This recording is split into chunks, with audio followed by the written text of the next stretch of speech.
ओम भूर्भुवस्सुवः तत्सवितुर्वरेण्यं भर्गो देवस्य धीमहि धियो यो न प्रचोदयात्। आप? अब तो देख लिया मैंने, निकल आओ। आप जरा उधर ही मुँह कीजिए।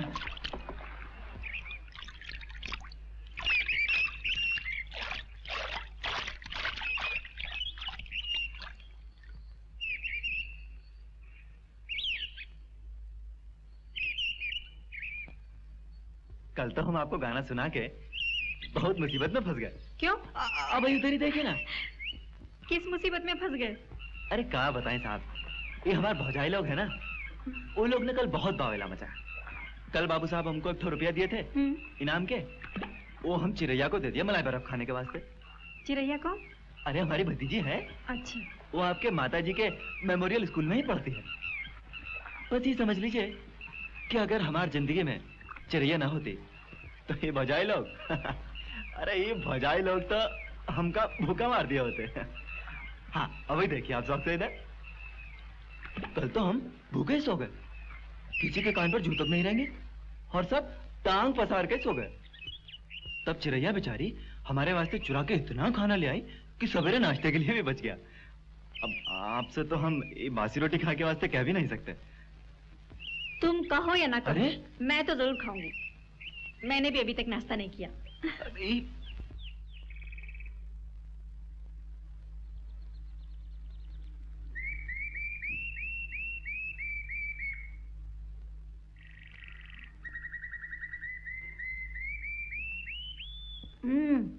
बहुत अच्छा है।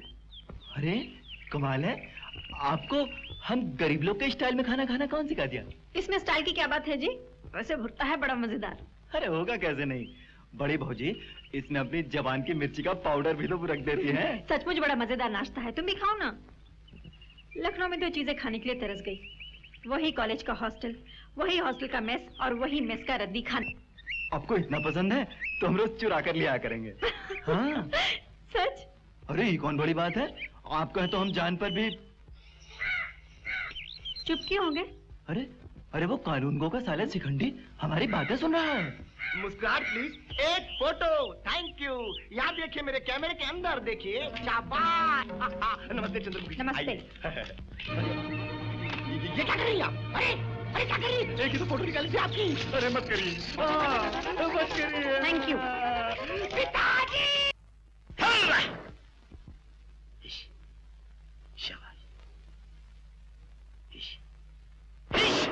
शाबाश शाबाश शाबाश शाबाश।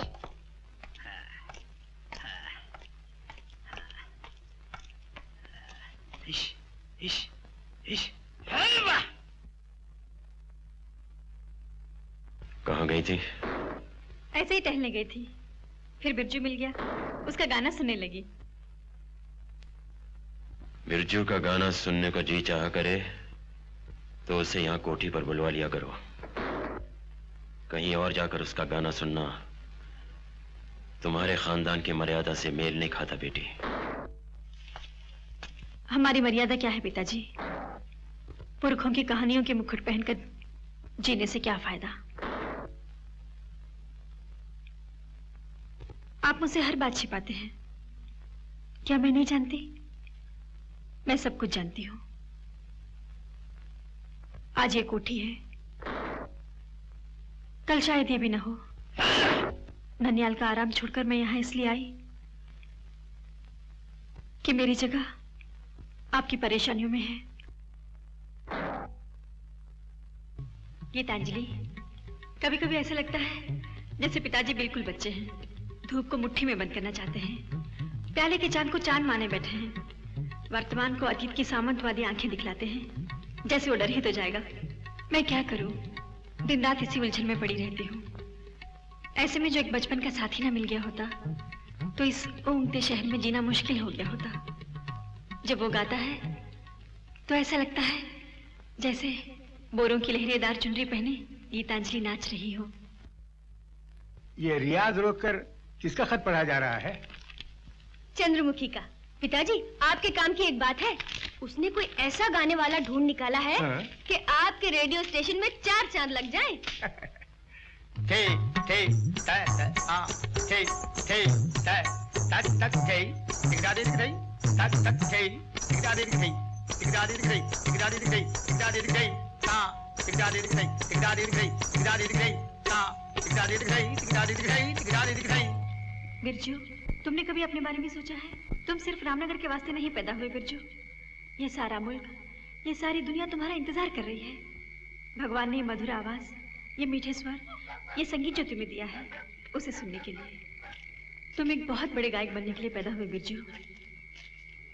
अब वो पुराना जमाना नहीं रहा। आज का फनकार किसी का मोहताज नहीं। इस उम्मते शहर से बाहर निकलो और अपनी आवाज से दुनिया का दिल खुश करो। अच्छे गाने वाले को हजारों लोग सुनते हैं, इज्जत देते हैं। रेडियो और टेलीविजन पे इसके प्रोग्राम होते हैं। मंत्री, प्रधानमंत्री, सेठ, साहूकार, गुणीजन सब उठ खड़े होते हैं उसके स्वागत में। हाल पंडाल जलसे तालियों से गूंजते हैं। दौलत और शोहरत उसके कदम चूमती है।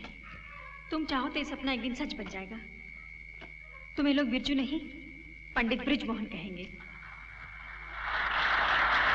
नमस्ते। नमस्ते। नमस्ते।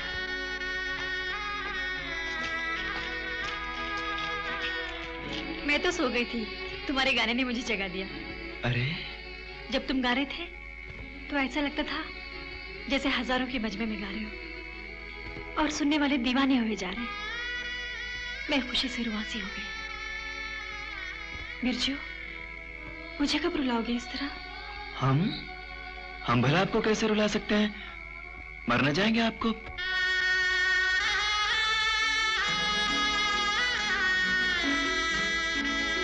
हम फिर वही बात कहें तो आप वैसे ही मुंह बंद करिएगा हमारा? ऐसी बात कहो ही क्यों? चंद्रमुखी, घर चलो।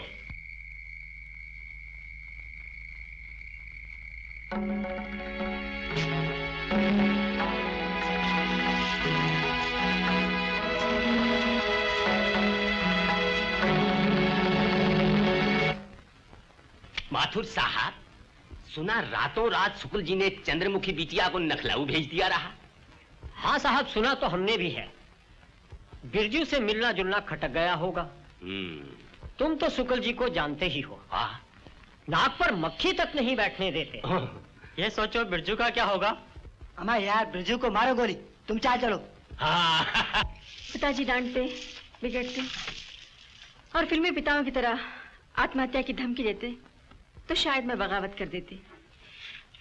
पर रात के सन्नाटे में वो मुझे बहुत बूढ़े और बहुत अकेले दिखाई दिए। पर तुझे रात को उसके पास जाने की जरूरत ही क्या थी? तुझे क्या प्रेम हो गया उससे? पता नहीं गीतांजलि, प्यार की परिभाषा क्या है? वो तुम कौन सा शेर गुनगुनाया करती हो? इसी का नाम शेर पता नहीं क्या था। शायद इसी का नाम मोहब्बत है शेफ्ता, एक आग सी है सीने के अंदर लगी हुई। हाँ यही, बहुत अच्छा शेर है ना। पर मुसीबत तो यह है गीतांजलि कि रामायण अयोध्या के राज सिंहासन में नहीं, श्री राम के वनवास में है। पहले तो हमें यकीन ही नहीं आया कि आप खड़ी हैं सामने। हम तो दिल में कहा वाह रे वाह भगवान, हूबहू डबल रोल बना दिया। फिर जब गौर से देखा तो पता लगा अरे तो आप ही हैं। पर आपको हमारी कोठरी का पता कैसे चला? ढूंढ लिया। ये तुम क्या कर रहे हो? खाना बना रहे हैं। अम्मा को तो कल रात से बुखार चढ़ा है तो उनको बैदराज के पास भेजा है। आपके लिए चाय बना दें? तुम बनाओगे और इस चूल्हे पर? अरे ये क्या कर रही हैं आप? चूल्हा जला रही हूँ। तुम्हारे लिए रोटी बनाऊंगी। आप हमारे लिए रोटी बनाएंगी? हाँ, औरतों का काम औरतों को करना चाहिए और मर्दों का काम मर्दों को। हमको आज एक बीबी जी मिली रही। उन्होंने हमें रेडियो स्टेशन पर नौकरी दिलाने का वादा किया है। मर्दों का काम मर्दों को करना चाहिए। हम नौकरी करेंगे और तुम। शायद अम्मा आ गई। बिरजू, अरे ओ बिरजू। अरे बाप रे, ये तो कानून को साहब की आवाज लगती है। अरे बिरजू, आप संट खींचे बैठी रहिए, हम देखते हैं। ये ठीक है। अरे आप जयराम जी के कानून को साहब। जयराम जी, सब कुशल है? वैसे तो सब ठीक है, लेकिन तुम्हारे तीनों भाई परेशान हैं तुम्हारे लिए। एक रिक्शे वाले से तुम्हारा पता मिला, सोचा मिलता चलो, थोड़ी देर गपशप में गाड़ी का वक्त हो जाएगा, यहाँ से सीधा स्टेशन चला जाओ। ये तो आपका बड़प्पन है जो आप हम गरीब के घर आए, पर अब तो हम जा रहे हैं दूसरी शिफ्ट की मजूरी करने। चलिए आपको रिक्शा तक छोड़ा है। चंद्रमुखी यही है? यहाँ? हाँ, मेरा मतलब लखनऊ में। मिले तो कहते ना, डिग्री हो गई है शुक्ला जी को। तुम फिक्र मत करो, मेरा रिक्शा खड़ा है।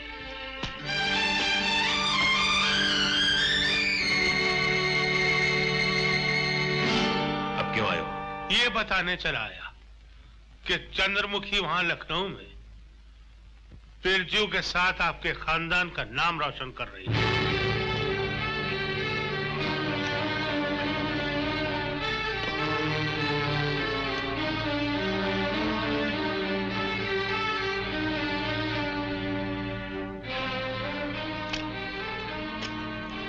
गुस्सा पी जाइए पंडित जी, मैं खुद देख के चला आ रहा हूं।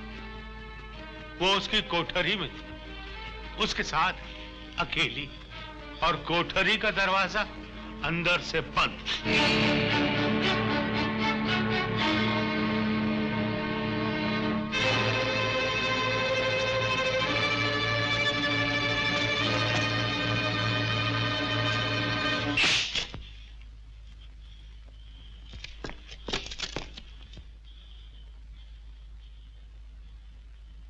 मैं अब भी चंद्रमुखी को अपनी बहू बनाने को तैयार हूं। डिग्री आज भी लौट सकती है जमींदार साहब। गौस खान! मालिक! गौस खान! इस हरामजादे को बाहर निकाल दो। तकलीफ है, मैं खुद चला जाऊंगा।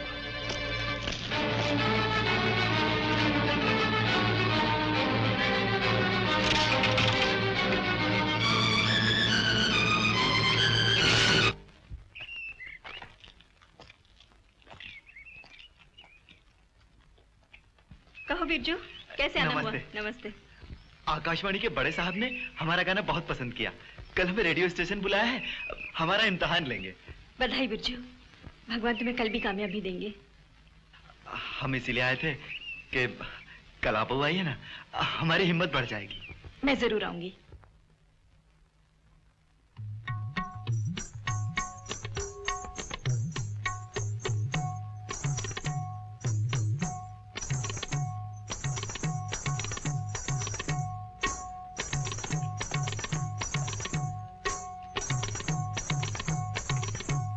जनाब, हाँ, किस सुर से गाएंगे? जी, अपने सुर से। ए भाई, अपने सुर से गाएंगे। जाओ जाकर अपने भोंगनाथ को संभालो, उसकी तो सिट्टी पिट्टी गुम हो गई है।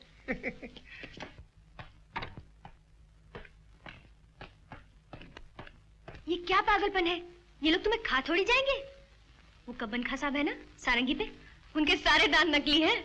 और विभूति प्रसाद जी, उनका तो आज व्रत है, डैडी वेजिटेरियन है, और मैं तुम्हारी दोस्त हूँ ना? चलो शुरू हो जाओ, वहां से कोई नहीं आएगा। जयराम जी के बाबू साहब।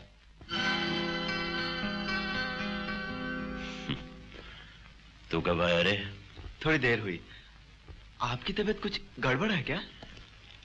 गड़बड़ क्या है, थक गए बस।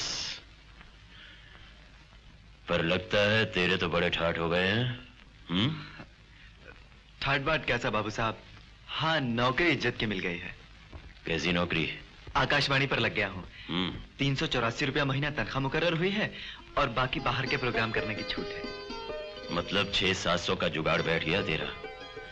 शादी ब्याह की बात चली गई? जी, उसी के लिए तो आया हूँ।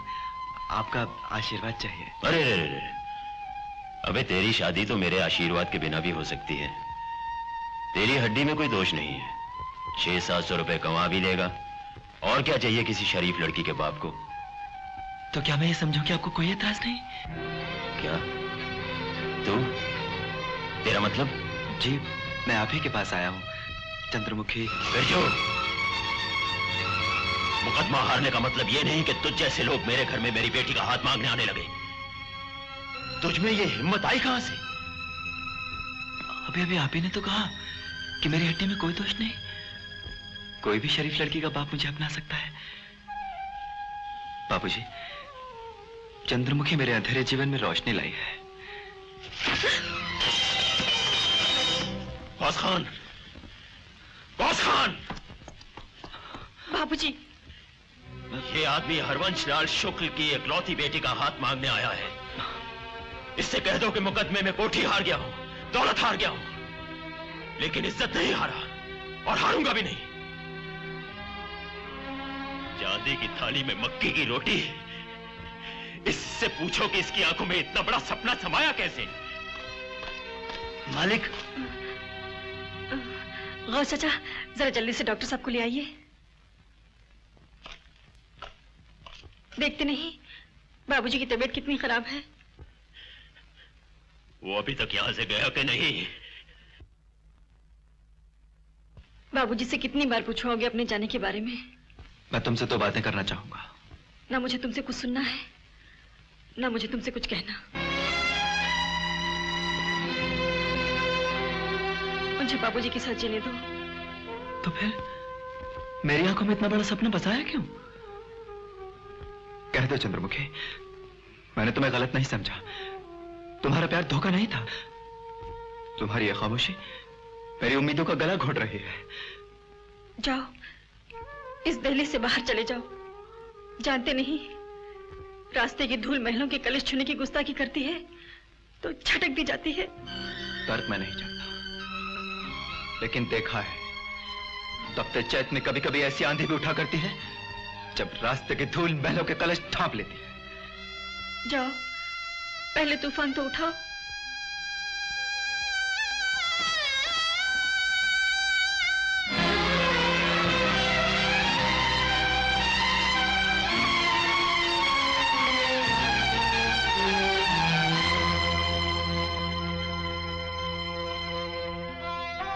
जाओ बिरजू, मेरा प्रेम शायद तुम्हारी राह में रोड़ा बन जाता। तुम महान बनो, सफलता के शिखर पर पहुंचो और मुझे भूल जाओ। गत सावन हो घर आ जा सैया, लगत सावन हो घर आ। आप? आश्चर्य, महलों का कलश रास्ते की धूल के यहां? सुस्वागतम। मैं सावित्री मेमोरियल हाई स्कूल के डेलीगेशन में आई हूँ। ओह, तो आप डेलीगेशन में आई हैं। कहिए। लोगों को एकदम से याद आ गया, आप रामनगर के हैं, इसलिए रामनगर के हाई स्कूल का आप पर कोई अधिकार है। स्कूल के बिल्डिंग फंड के लिए एक चैरिटी शो किया जा रहा है। ये तो बहुत अच्छी बात है। तारीख कब पक्की की है आप लोगों ने? जो आप कहें। ये तो गीता से पूछना पड़ेगा, क्योंकि मेरे सारे प्रोग्राम्स वही संभालती है। मेरे रिकॉर्डिंग्स, प्रोग्राम्स, डेट्स वगैरह वगैरह। तुम तो जानते हो अब मैं ठेले खींचने वाला बिरजू नहीं, पंडित बृजमोहन। कि मकान, नौकर चाकर, रुपया, पैसा, मान सम्मान सब कुछ है मेरे पास। गीतांजलि मेरी पार्टनर है।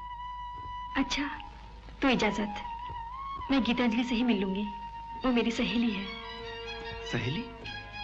रुको, कहाँ ठहरे हो? शालीमार गेस्ट हाउस में। मैं उसी तरफ जा रहा हूँ। तुम्हें रास्ते में ड्रॉप कर दूंगा। मोटर है मेरे पास।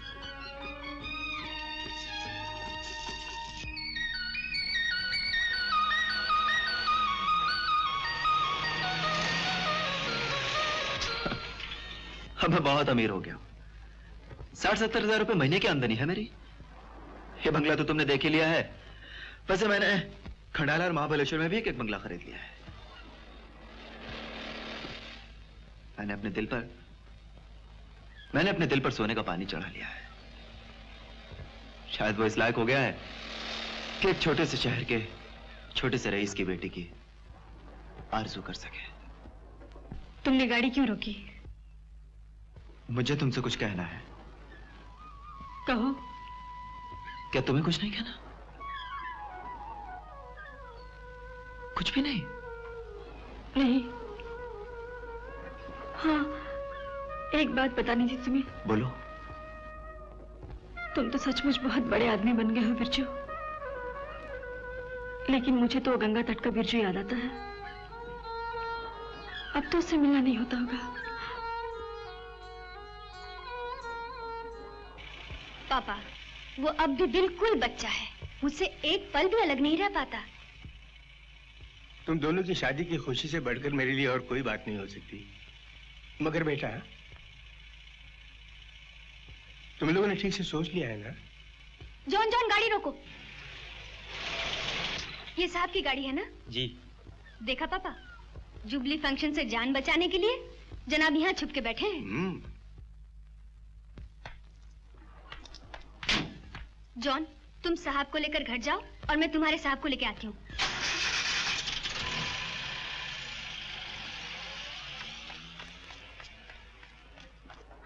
गीता बहुत अच्छी लड़की है, लेकिन वो चंद्रमुखी नहीं। और मेरा दिल कोई किराए का मकान नहीं कि एक किराएदार चला जाए तो दूसरा किराएदार बसा लूं। तुम पर मेरा कोई अधिकार नहीं, लेकिन अपने आप पर मेरा पूरा अधिकार है। गीता एक सच्ची दोस्त है, लेकिन वो मेरा प्यार नहीं। आज तुम्हारे स्कूल में इतना बड़ा जलसा है, तुम्हें जाना चाहिए था बेटी। आपको इस हाल में छोड़कर नहीं जाऊंगी बाबूजी। मुझे बुलाया गया होता तो मैं जरूर जाता। स्वागत का समय हो रहा है, जाओ। मालिक, बिरजू आए।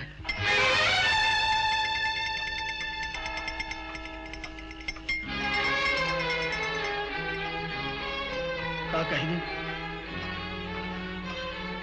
बुला लो।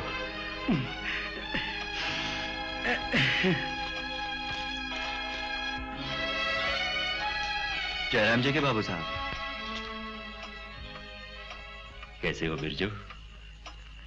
सुना है कि अपने गाने से धूम मचा रखी है तुमने चारों तरफ। अरे नहीं बाबू साहब, हमारे गाने का नहीं, ये तो लोगों के सुनने का कमाल है। नहीं तो हम तो वही हैं बाबू साहब जिससे सारा गांव दूर दूर आता था। एक सिर्फ आप ही थे जिन्होंने मुझे एक दिन 1 रुपया इनाम दिया था। ये वही रुपया है बाबू साहब जो मुझे आपसे मिला था, और मैंने इसे खर्च नहीं किया। इसी रुपए से मेरी यात्रा शुरू हुई थी। अगर चंद्रमुखी का हाथ मांगने की बदतमीजी पर आपने मुझे माफ कर दिया हो, तो आज मेरे साथ मेरा गाना सुनने चलिए।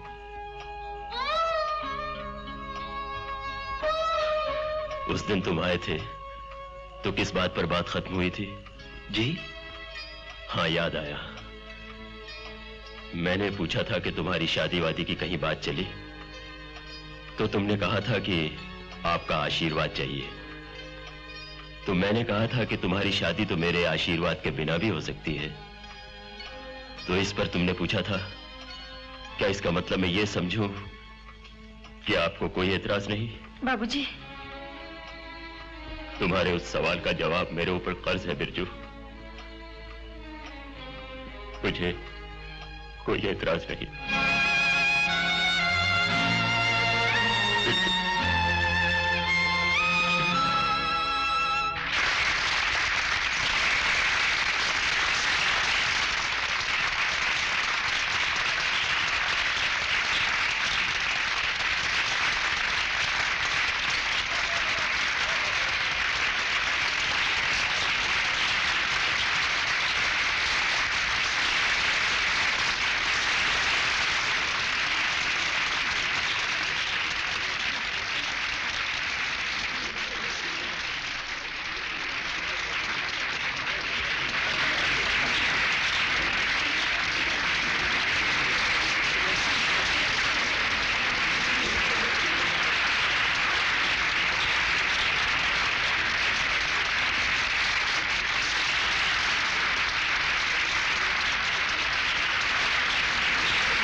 अरे बेटा ये क्या? आप मेरे गुरु हैं, चलिए। नहीं नहीं बेटा नहीं। आइए।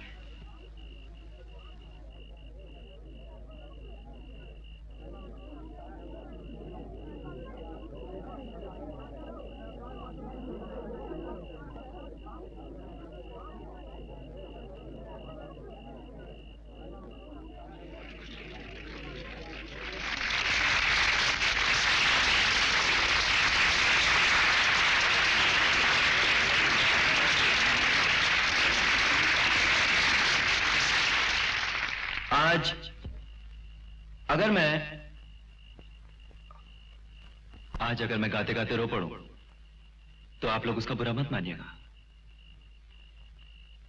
आज इस मंच पर मेरा वनवास खत्म हो रहा है। एक रात इसी मंच से मेरा वनवास शुरू हुआ था। मैं यहीं खड़ा खड़ा गा रहा था और एक अनहोनी का सपना देख रहा था, किंतु सच में सामने रात के घने और बेमुरव्वत अंधेरे के सिवा कोई नहीं था। गाने के खत्म होने पर अचानक जैसे अंधेरे में रोशनी के दो हाथ उगाए, जिन्होंने मुझे रास्ता दिखाया, और आज मैं उन्हीं हाथों को प्रणाम करता हूं। और जिस गीत से मैं ये शाम शुरू करने जा रहा हूं, वो भी उन्हीं हाथों की भेंट है, और उन आंखों की भेंट जिन्होंने मेरे भविष्य का सपना देखा और मुझे सपना साकार करना सिखलाया।